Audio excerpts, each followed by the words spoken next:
Hello everyone, स्वागत है आप लोग का हमारे यूट्यूब चैनल में। आज हम लोग करने जा रहे हैं एनसीईआरटी एक्सरसाइज 5.2 का क्वेश्चन नंबर 4, जिसमें लिखा हुआ है विच टर्म ऑफ एपी। इसमें बताना है कि कौन सा टर्म जो है एपी का 3 से 8 13 18 इस 78 कह रहा है। कौन सा टर्म जो है इसका कौन सा टर्म क्या होगा, 78 होगा। आइए इस क्वेश्चन को सॉल्व करते हैं।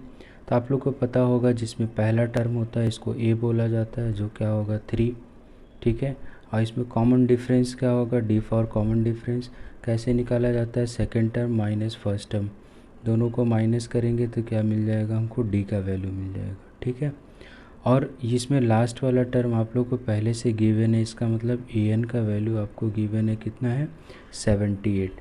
तो हम लोग को ए एन वाला फार्मूला, टर्म निकालने का फार्मूला जो होता है ये यूज़ करेंगे, A plus N minus one into D. ये वाला फार्मूला इसमें यूज़ करके हम लोग सॉल्व करेंगे। अब देखेंगे ए एन की जगह कितना है 78 और ए की जगह 3 वैल्यू पुट कर देंगे। एन की जगह नहीं पता, एन हमको फाइंड करना है। और डी की जगह क्या लिखेंगे, सिंपली 5 लिखेंगे, ठीक है। अब हम लोग क्या करेंगे, 3 को अगर इधर ले जाएंगे तो 78 माइनस 3 हो जाएगा और यहाँ पे बचेगा एन माइनस 1 मल्टीप्लाई 5, ठीक है। ये बचेगा 78 में से 3 माइनस करेंगे 75 आ जाएगा। ये वाले 5 को अगर हम इधर ले जाएंगे तो ये मल्टीप्लाई इधर आके डिवाइड बन जाएगा और इधर बचेगा n माइनस 1, ठीक है। अब इसको अगर हम लोग काटेंगे और देखेंगे कितना आ रहा है, 5 1 जा 5, 5 5 जा 25, मतलब n माइनस 1 इक्वल टू हम लोग 15 लिख सकते हैं। और n फाइंड करना है तो हम लोग क्या करेंगे, 15 1 को उधर ले जाएंगे तो 15 प्लस 1 इक्वल टू कितना हो जाएगा, 16 हो जाएगा। तो इसका nth टर्म हमने कितना निकाल लिया है, nth टर्म जो हो जाएगा वो हो जाएगा 16 हो जाएगा। कि ये 16 टर्म का जो आंसर होगा वो कितना होगा, 78 होगा। बढ़ते हैं अगले क्वेश्चन की ओर, क्वेश्चन नंबर 5। आइए सेकंड वाला क्वेश्चन नंबर 5 का फर्स्ट वाला पार्ट करते हैं हम लोग, जिसमें लिखा है find the number of term in each of the following AP. आप लोग को एपी गिवन है और हमको इसमें फाइंड करना है कि कौन सा टर्म जो होगा 205 होगा, 205 होगा, ये हमको टर्म निकालना है। तो कौन से टर्म पे 205 आएगा, तो सबसे पहले देखेंगे इसमें ए का वैल्यू कितना दिया हुआ है 7 और डी कितना होगा, तो 13 माइनस 7 करेंगे क्योंकि A2 माइनस A1 होता है डी का वैल्यू। 13 में से 7 माइनस करेंगे तो आप लोग कितना आएगा, 6 आएगा, ठीक है। ये हो गया डी का वैल्यू। और ए एन का वैल्यू इसमें गिवन है कितना है, लास्ट टर्म 205 दिया हुआ है।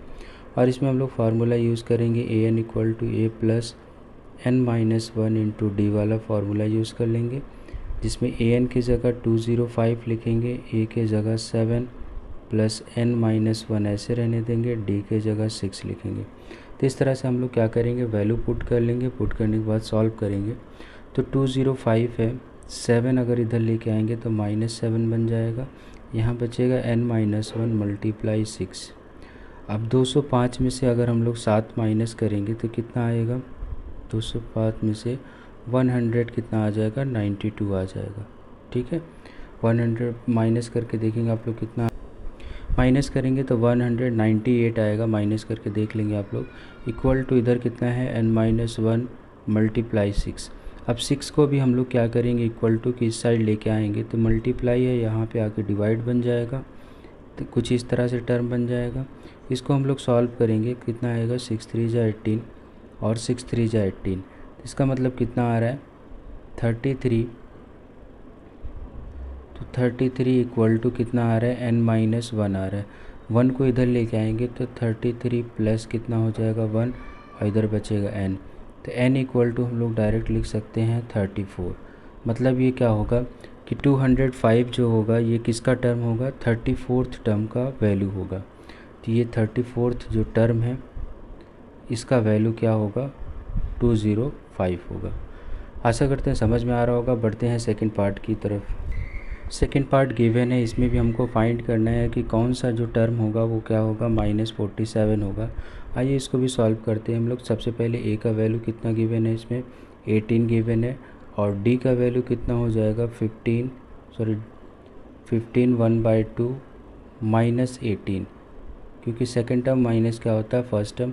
इसको सॉल्व कर लेंगे तो मिक्स फ्रैक्शन है, पहले इसको सॉल्व करेंगे, कितना आएगा 5 2 15 जा 30, 30 + 1 हो जाएगा 31, नीचे 2 -18। ठीक है, तो इस तरह से आएगा। 2 को इधर मल्टीप्लाई करेंगे तो कितना हो जाएगा 31 - 36 अपॉन का 2, दोनों को माइनस करेंगे तो आप लोग -5 अपॉन क्या आ जाएगा 2 आ जाएगा। ये किसका वैल्यू आया है, डी का वैल्यू हम लोग निकाला है कितना -5/2। अब इसमें वैल्यू पुट कर लेंगे, और इसमें एक चीज़ और गिवन हम लोग को an इक्वल टू कितना गिवन है, a और n का वैल्यू आप लोग को गिवन है -47।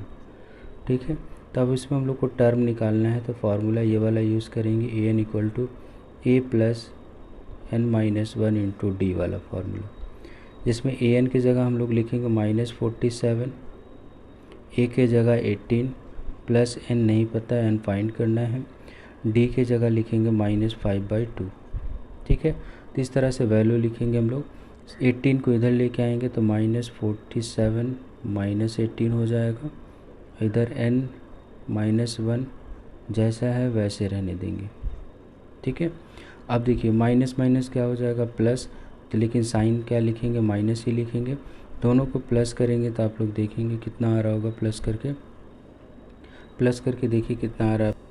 इन दोनों को प्लस करेंगे तो हम लोग चेक करेंगे कि -65 आएगा, और इधर इक्वल टू n-1 मल्टीप्लाई कितना लिखा है -5/2 दिया हुआ है।